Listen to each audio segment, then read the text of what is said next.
Assalamualaikum warahmatullahi wabarakatuh. Saya Syifana Nurahmi Dewi dari kelompok 6. Hari ini kita akan membahas tentang pengertian pendidikan.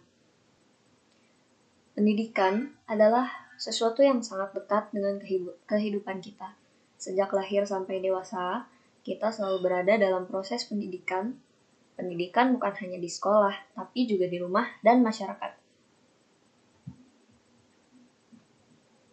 Secara etimologi, kata pendidikan dalam bahasa Indonesia berasal dari kata didik yang berarti membimbing atau melatih.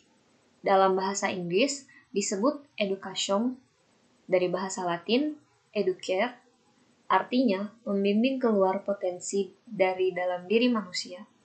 Jadi, pendidikan itu bukan sekedar mengisi otak dengan ilmu, tapi juga menuntun potensi kita yang punya supaya berkembang.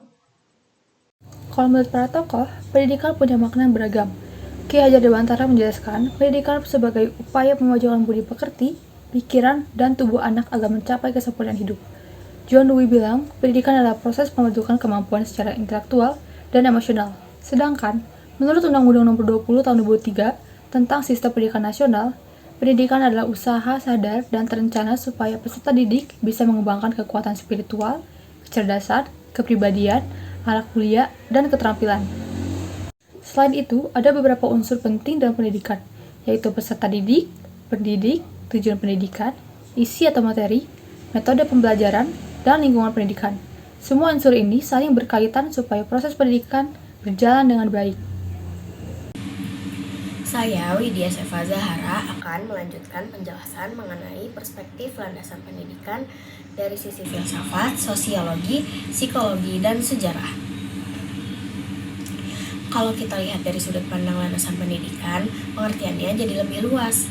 Dari sisi filsafat, pendidikan adalah usaha membentuk manusia yang bermakna dan bernilai.